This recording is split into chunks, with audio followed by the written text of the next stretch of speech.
You have now entered a community of impact engineers. Welcome to the BSL Speaks podcast with your host, Brian St. Louis. Here, we forge the path of leadership by empowering young voices and nurturing the wisdom of seasoned pioneers. Join us as we bridge the gap between generations, blending the fresh perspectives of emerging leaders with the tried and true insights of those who've paved the way. Ready to embrace radical empathy and unlock the boundless potential in our youth? This platform is committed to empowering young visionaries and refining our leadership in homes, communities, schools, and workplaces. Our journey is about more than just personal growth. This is about elevating humanity, one inspired leader at a time.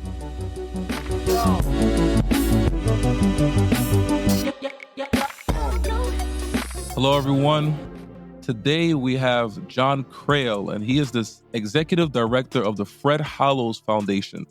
The Fred Hollows Foundation has a very clear goal. That's to end avoidable blindness. Every single day they work towards providing high-quality eye care to people in disadvantaged communities. And we're going to have this whole episode focused on what they do and how they are changing the world. Jon Crail, thank you so much. Tell us a little bit more about who you are and what got you into the Fred Hollows Foundation. So I'm American originally, but I've been living in Australia now for almost 7 years. It's probably a bit of a long story, but I'll try and give you the short version. When I was in high school, when I was 16, I kind of felt like all the cool kids were a little bit older than me, and they had all done this. They all had a different perspective that I was really attracted to. They had all done this volunteer program where they went to Latin America over the summer, and I really wanted to do that. I really wanted to have an adventure, I think, and there was something about those perspective that they had. So I did that. I volunteered over the summer, and I spent 2 months in rural Mexico with no electricity and running water. And I think I thought I was going to save the world, but I think in the end, the world sort of saved me, so to speak. So I feel like I came back after with just a really different perspective on things. And in fact, it was quite hard to fit back into high school. People just wanted to know who was dating who and what song was popular. And I sort of had seen these more global issues of health and poverty and immigration. And so it just really changed my mind view. And then I've been quite interested in public health and development ever since then. And I've had a varied career working in many different countries and living in many different places. I don't need to get into all that unless you're interested. But eventually, about 7 years ago, I ended up here in Australia working for the Fred Hollows Foundation because I had heard about them before when I was working in Germany, and I knew that they did. That's awesome. So, Jon, it seems as though you've been at different places around the world because you also said that you worked in Germany. Is there any other countries that we may not know about at this point? Oh, yeah. So with that organization I was just speaking about, Amigos de las Americas, I did volunteer work and lived in, in Honduras, in Mexico several times, in Ecuador. I was a regional director for them, so I traveled quite a lot in Central America and the Caribbean. I went to school in the UK. I went to the London School of Economics, got a master's degree. I worked in Switzerland. I worked in France. Worked in Germany, as I said, and I spent a year working in South Sudan as well. Yeah. So you've literally been all over the world at this point. You've been to so many different continents. That's amazing. Well, those are the places I've lived. And then, my gosh. and my work takes me to many countries. I'm quite fortunate. Yeah, no, those are just places I've lived. I've traveled all over the place. So even at the Fred Hollows Foundation, we work in more than 25 countries. I don't know if you want me to try and list them, but yeah, it's pretty diverse group of places. That's amazing. And I want to touch on this just for a second here before we get deeper into the Fred Hollows Foundation. You said that while you were in high school, you mentioned how that experience helped you to elevate the way that you think, in a sense. And a lot of times you go back into high school, you see a lot of kids focused on certain aspects of life and how it's not necessarily as important once you realize that. Can you touch a little bit on why you think it may be important or more so important for kids in this generation to see life outside of what their norm is or what they think is important? Because clearly I think it made a huge impact on you, and I think you would agree with that. Oh, definitely. It was life changing. And the funny thing is, I didn't really know that it would be when I did it, Mm-hmm. as I said. But yeah, there was just something about the kids that had done the program that I thought was interesting. They just had this broader perspective. They were talking about things that I had an inkling that were more interesting. But I would say, Mm. I think it's important now.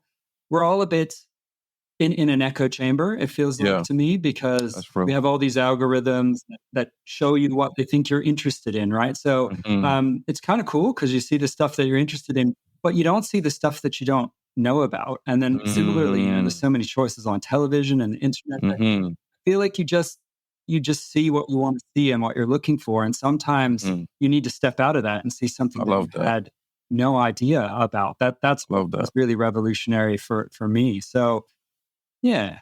That's awesome. I love that perspective. I think that gives a deeper look to what we should be doing in society and how we should also look through a different lens, because that different lens gives us a better viewpoint as well sometimes. So I love that, John. Can you tell us now, can you give us, I guess, a little bit more of the history behind Fred Hollow's Foundation? What got them to the point that they are today? And what was the vision as to why this was created in the first place? What was the catalyst that brought us to the place where Fred Hollow's Foundation had to be created and it has been around for some years now? Yeah, yeah. So this is our 31st year. That's So, awesome. so that's pretty good. And one interesting fact before I get into that is here in Australia, Fred Hollows is super well known. And Mm, this shocked me. Even when I first came from the interview and I was in the passport thing, they asked me why was I here. I hmm. said the interview for Fred Hollows. They knew who he was.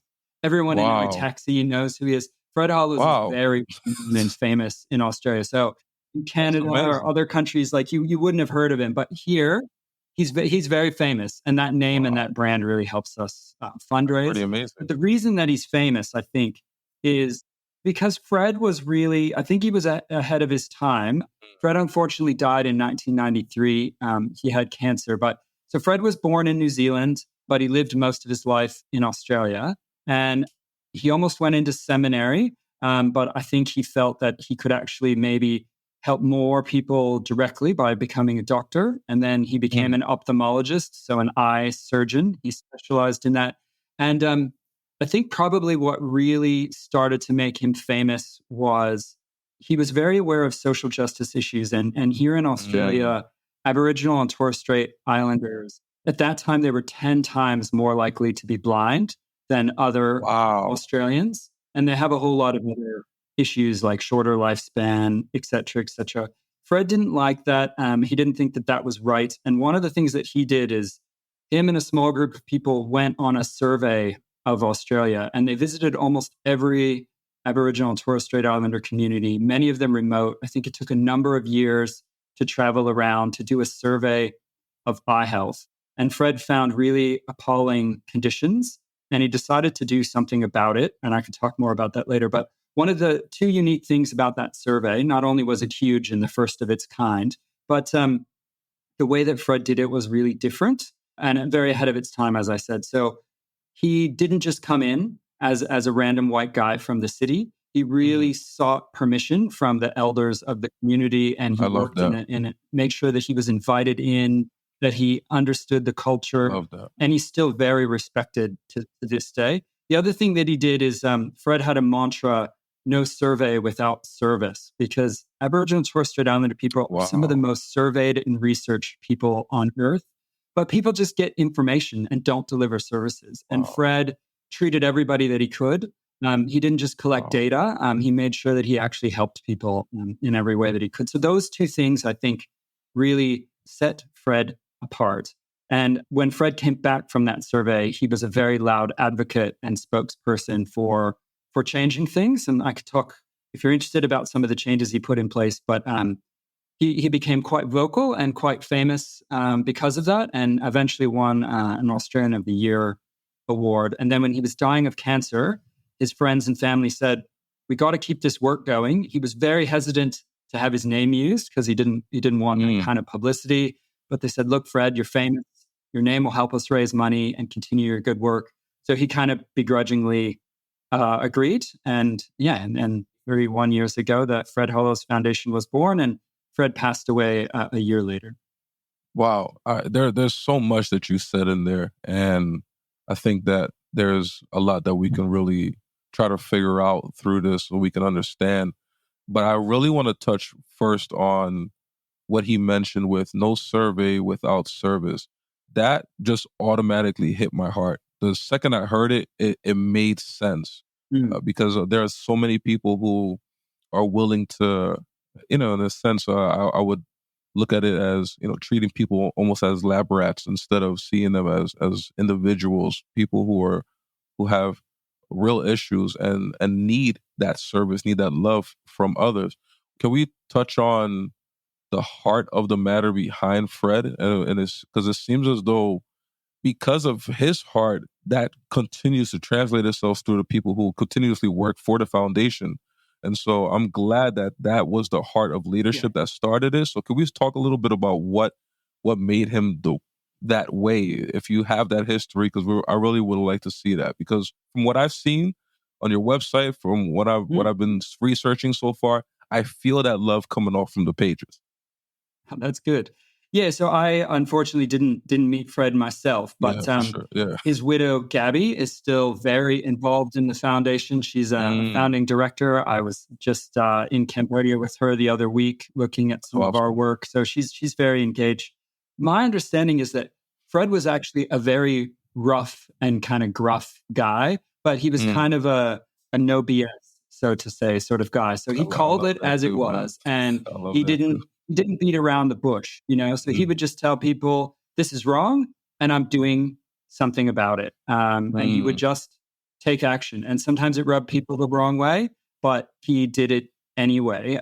So one of the things that Fred did is he felt that a lot of Aboriginal and Torres Strait Islander people didn't have very much control over their lives, and a lot of the health services that were being delivered to them weren't really culturally safe or culturally appropriate. So Fred was involved in setting up the first Aboriginal controlled community health service. So that was basically having Aboriginal and Torres Strait Islander people run their own healthcare services, eventually funded by the government, but at that time they weren't. It was quite revolutionary. In Redfern, which is a neighborhood in Sydney, Fred and some mates set something up. And my understanding is that Fred literally backed a truck up to the university where he worked and opened the doors at night and just kind of liberated some equipment and said, look, they need this more than we do. So he probably just stole it, just took it and just said, look, these people need it, and really worked to set that up. And that's kind of the guy that he was. I think he just understood. That's crazy. That's amazing. That's awesome. I mean, we need people who are willing to take action the way that they are. And sometimes, we wait for certain things to get done, but when you have a heart, when you see that there's an issue that's prevailing, sometimes you just have to go into action. I wanted to ask you a question. It says that 90% of blindness that happens, I don't know if that's around the world, but 90% of those are avoidable. I thought that number was very high. For that to be the case, where so many individuals are dealing with issues of problems of blindness, it's not even that 90% of it is curable.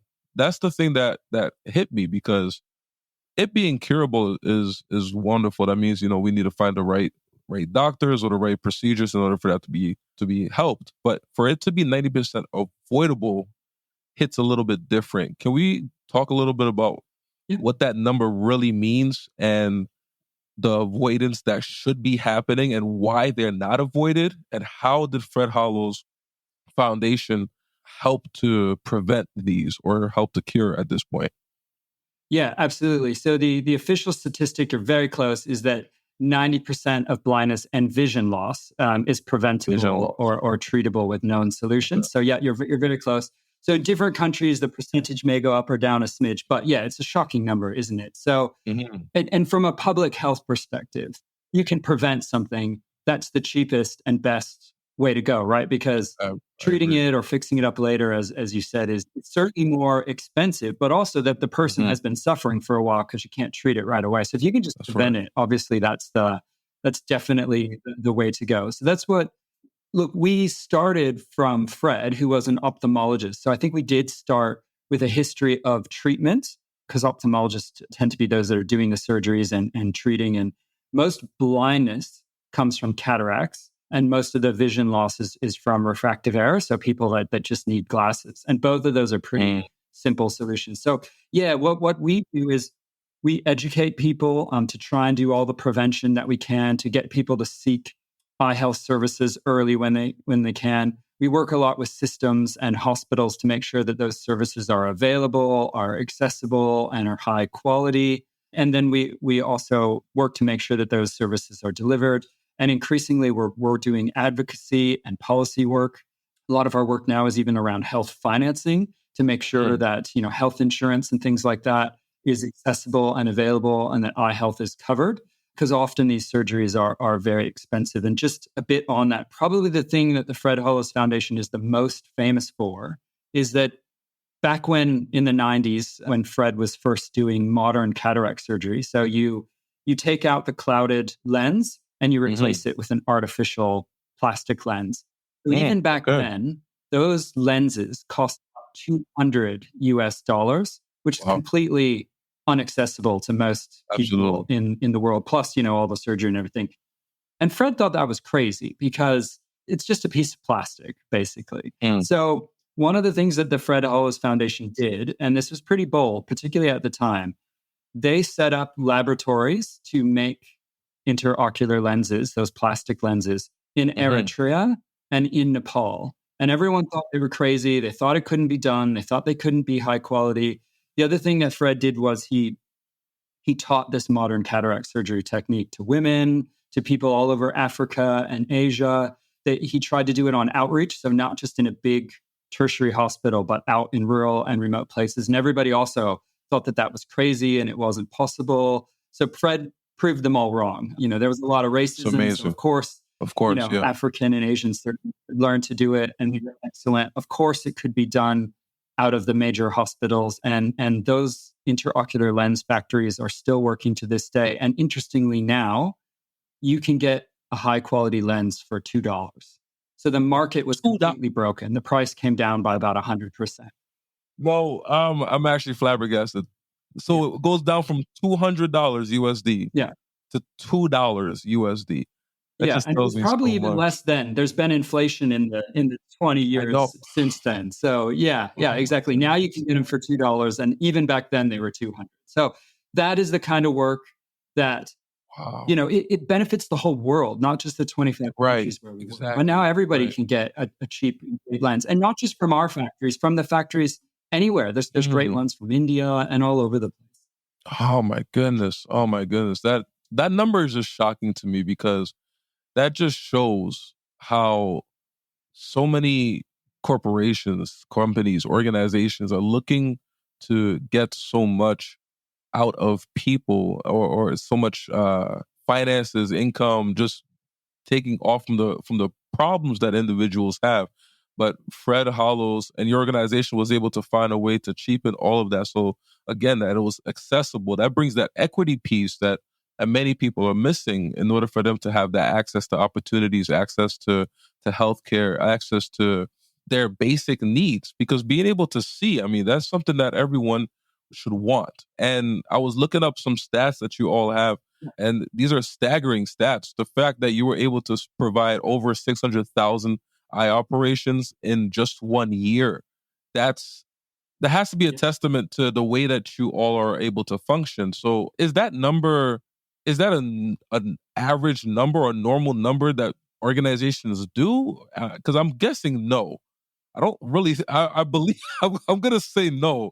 And so that's why I'm pretty impressed with what is being done. Can we talk a little bit about that type of impact that you're making on such a global scale? Because again, you're in 25 countries. Can you just name us about 5 of those while you're talking about this? Yeah, definitely. So let's see. In terms of regions, we're of course in Australia continuing Fred's work with Indigenous Australians. We're a lot in East Africa, so like Burundi, Eritrea, Ethiopia, Kenya, Rwanda. We're in the Middle East in places like Afghanistan and Palestine. And then we're a lot in Asia and the Pacific, so places like Bangladesh, Myanmar, Pakistan, Nepal, That's Indonesia, awesome. and then all That's over the amazing. Pacific, Papua New Guinea. That's amazing. How are you able to do so much? Like, how many doctors are on staff? How many individuals do you have to help to support? What does it look like to be able to do such a great impact with your foundation? Yeah, so interestingly, and a lot of people don't necessarily understand this, from the very beginning when Fred did things. So one of the first things Fred did was go to Nepal and go to Vietnam. In fact, when he was dying of cancer, he checked himself out of the hospital and went to Vietnam to do some training. Fred did do surgeries, but it was never just about the surgeries. He wanted to train people. So at that time in Vietnam, there were two surgeons that could do modern cataract surgery. And Fred said, look, I could go and I could do a couple hundred surgeries. But what he did instead was he trained 300 local Vietnamese That's amazing. surgeons. So that is such a longer difference. So we do employ a few doctors, but most of them don't do surgeries. Most of them are doing training and ensuring quality. So That's what we amazing. do is we work with local partners and local health facilities to train and equip them and also to improve health systems. So a lot of training, a lot of advocacy, a lot of just building capacity with our partners. So all of those surgeries, yes, it's a huge number, but they're actually done almost all by local staff. We don't have expatriates living and working in the countries. Almost all of our staff are national staff. So we have about 400 people working for the Fred Hollows Foundation. Wow. And most of those are overseas in our offices abroad. Some are here in Australia, like myself. And there's a good number of people helping us raise the money because that's a lot of work as well. But we don't really do the work directly. We work through our partners because we think it's more sustainable. I love that. It's a great model to appreciate. It's not just focusing on the work itself, but also helping people to help others as well, training them so they know exactly what needs to be done. Can you tell us a story that you've personally witnessed yourself as to what it looks like for an individual who has gone through these procedures, someone who has lost sight and has been given that sight back or, has never seen before, whatever the case may be? Can you break us the vision of what that looks like for others? Yeah, there's so many examples, but I guess one that comes to mind is in Nepal. We do lots of surgeries in Nepal. It's one of the first places Fred worked because of the mountains and the remoteness and some of the cultural beliefs. A lot of people think that it's a natural thing as you get older, you just go blind. Your hair goes gray, your eyes go gray. That's just the way it is.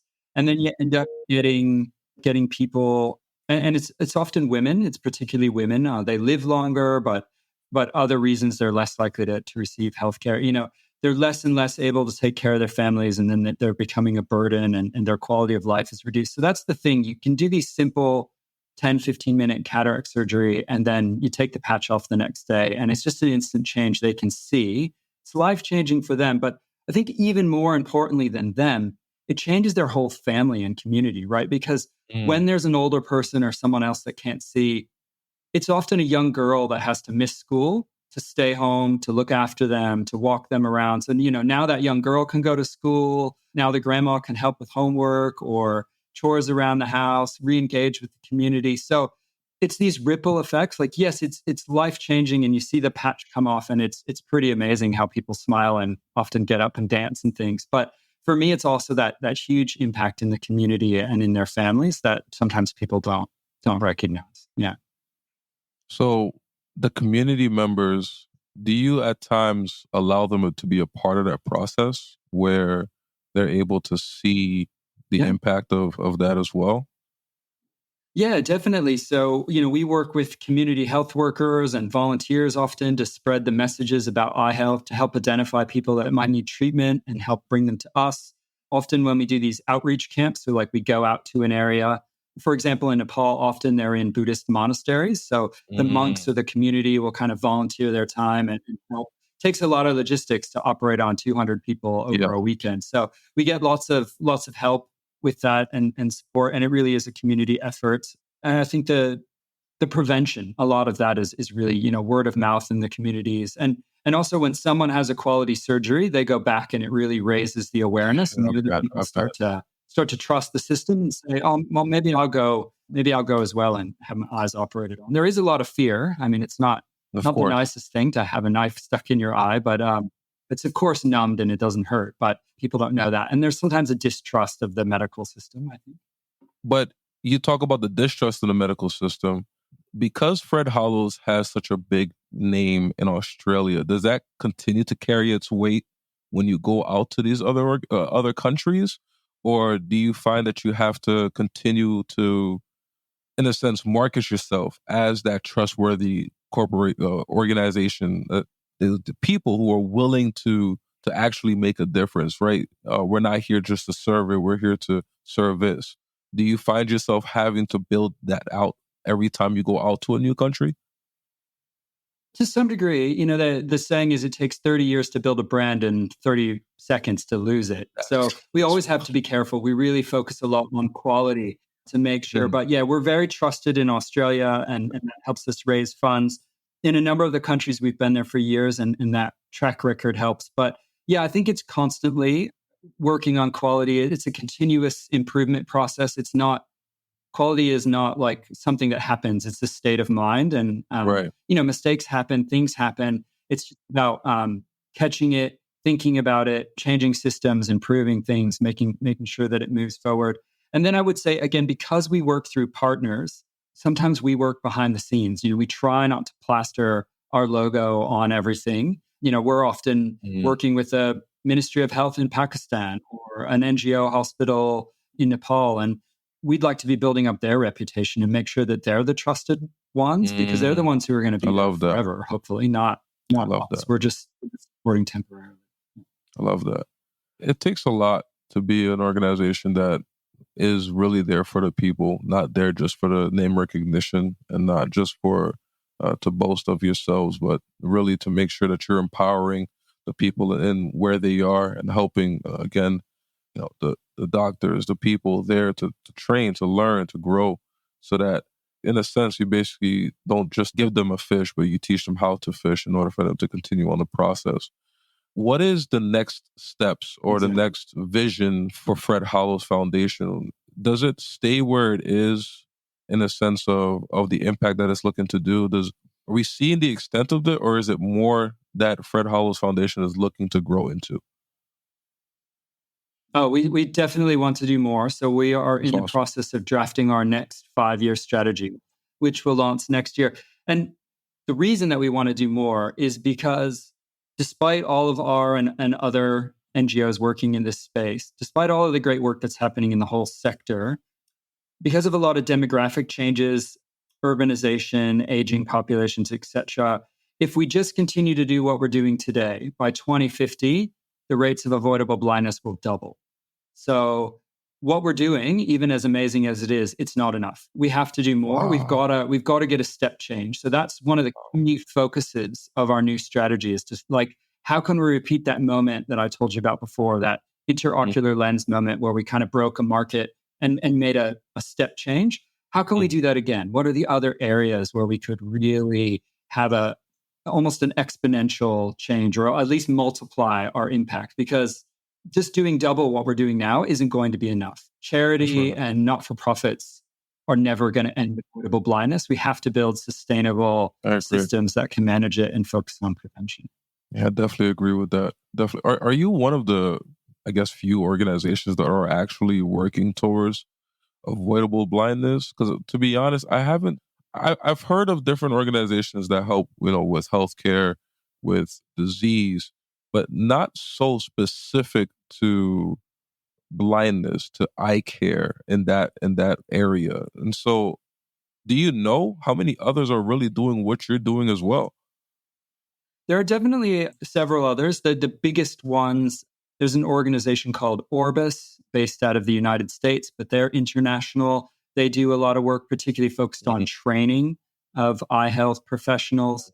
And then there's two other very big organizations, one based out of Germany called CBM, and there's another in the UK called Sightsavers. But CBM and Sightsavers are increasingly focused on what they would call disability inclusive development. So they focus on all disabilities, not just blindness, but physical disabilities, mental disabilities, hearing, all of that. So they do blindness, and most of them started in blindness, but they've expanded out, which is excellent and great. We have decided to stay focused I love on that. eye health, try and be, the best and comprehensive eye health organization that we can be, because that's where we think we can have more impact. That's but right. they're also doing excellent work. And Sure. I used to work at CBM, for example, so I can tell you Okay. that they do excellent. Makes sense. There you go. You've been all over the place, man. It seems like, John. Yeah. Yeah, I've been fortunate. Yeah. To be able to travel a lot and see a lot of the world. Yeah. I love that. I think this question that I have for you is going to be more so personal again, but you said you've been working for the foundation for 7 years and you've had so much experience traveling the world. You've been able to see yourself in so many different capacities and impacts throughout the world.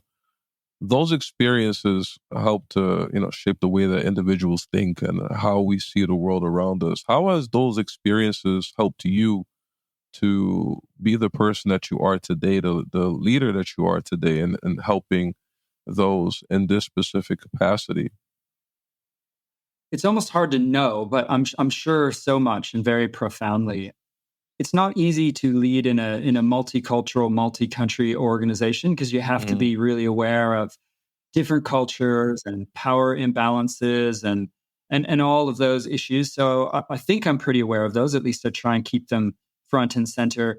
And despite all that diversity, it is really important to drive and push for one clear culture, that has a high standard and allows people to work together and really pushes for fairness and transparency, which is often a problem in a lot of the places we work. Sometimes the easy thing to do would be to pay a bribe or this or that to make something happen, but that's not the right way to do things. So that's where we have to work hard. I think a really important thing for me in my own mind is that, when you were mentioning this before, is I think when you work for a not-for-profit or a charity, it is a career, but you also, I think if you're really doing it right, you're trying to put yourself out of a job. My dream would be to end avoidable blindness and we could just close the Fred Hollows Foundation. And sure, I'd have to go find another job, but that's really what I want. For us, leaving a country or letting partners stand on their own is actually success. It's not a failure. So I think that really shapes the way that I work. And everybody likes to count things, especially easy things. How many surgeries did we do? How many people did we help? Of course, that matters. But for me, it's those longer, more sustainable impacts. And we're trying to tell those stories. But it's a harder story to tell. You need someone to listen for 3 or 4 minutes to tell that story. It's a little hard to tell that story in 30 seconds. So I think we have a real focus on trying to tell that impact. And then not only how important eye health is and how much did we do for that, but what are the social, educational, economic impacts of better eye health? Yeah, and we've recently done some studies on that, trying to get what's called an investment case for eye health. And basically, there's different numbers throughout the world using a sort of a standard methodology. We have recently worked out that for every dollar that's spent on eye health, $20.50 can be saved in terms of other interventions. And that's just health. That's not even going into the educational and the other. So it's a really good return on investment. So that's we use that for advocating for governments and things. It's a huge payoff. Basically, every dollar in, you're going to save 20. And somewhere like Kenya, it's as high as 52 to 1. Wow, is the return on investment. So incredibly effective. I love that. And I think you talked just a little bit about like the other social impacts to the world, because someone with blindness doesn't have the opportunities as easy, right, to education, to certain services, to being able to get a certain job. Can you talk a little bit more about what it is that actually helps to completely change the lives of those who are experiencing blindness when they do have that sight restored? Yeah, I mean, if you're blind, obviously it's hard to physically take care of yourself, to exercise, to move around, to engage with your family. So there's a lot of social isolation. There's a lot of stigma sometimes that comes with that.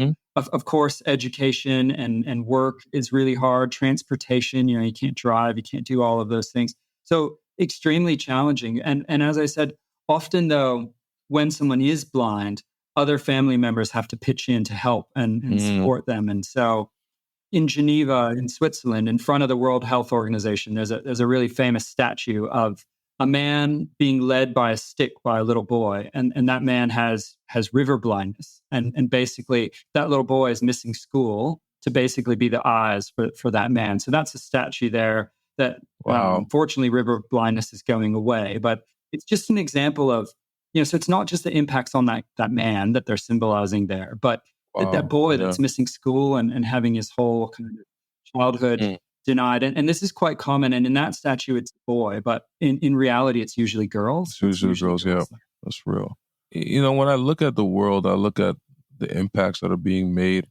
There's so many different foundations trying to do much more that they can, and it's heartwarming knowing that there are people who care outside of what is happening within their own venue in their own lives to look for something else to really help others to have a better life as well. What would you say to the person who's listening to this podcast and they're saying to themselves, wow, I never really thought to help out in this particular way, but maybe I do want to help out in this capacity. What do you say to the person who wants to volunteer specifically with the Fred Hollows Foundation? People who have a heart who want to help others, what would be your recommendation for them to get started, or how they can even contact Fred Hollows Foundation to get to be a part of something as this? Well, I would definitely encourage people to do it.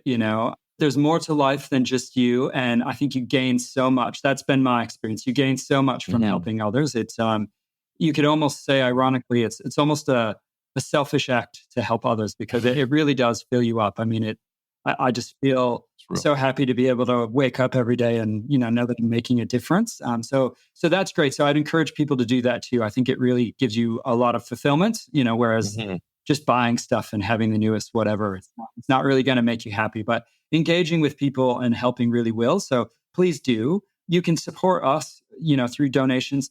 We don't take tons of volunteers. We do sometimes, but because we deliver our work directly in the countries, working with local people, it's a little more challenging. People can volunteer in offices and things like that. I would encourage people to even start closer to home. I think you can have the most impact in your own community. It's the easiest to do. I mean, it's sometimes sounds more glamorous to fly around the world and do things, but there's so much that you can do in your local community. I think that's really where I would encourage people to start. Yeah, I love that. Jon, I really appreciate your time, and I appreciate the great work that's being done to end avoidable blindness, to help restore the eyesight of so many individuals, but also helping communities grow. As you said, it's not just about the sight of that one person, but so many people also are able to take from their experiences, see someone who has gone through such traumatic events or challenges and have been able to now overcome because of the impact that this foundation does to change lives. And so as you're maybe changing one person's life in that way, you may be changing hundreds or thousands just from that one. And so there's a ripple effect that's happening with the Fred Hollows Foundation. And I love the fact that you all are really about the people, really about service. And thank you again, Jon, as well, for being a part of this podcast, being able to share your heart and the heart of Foundation as well. Anything you'd like to share before we close off this episode?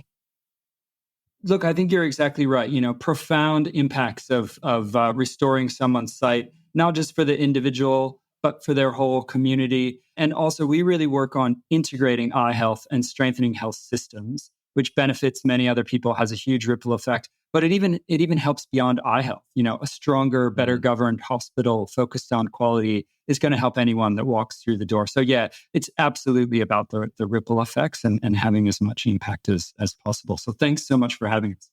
Absolutely. Thank you again, Jon. And I hope you have a wonderful day. Continue to keep changing the world for the better. We appreciate it. Thank you for joining us on today's episode of BSL Speaks Podcast. Your dedication to this journey is greatly appreciated, and I invite you to continue this journey with us on your favorite podcast platform. You can find us on Apple, Spotify, YouTube, and many other podcast sites. Simply search for BSL Speaks to subscribe and stay updated on all our latest episodes, resources, and programs. Your support means the world to us, and we're excited to have you join our community. Stay inspired, stay empowered, and keep engineering impact in all that you do. Until next time.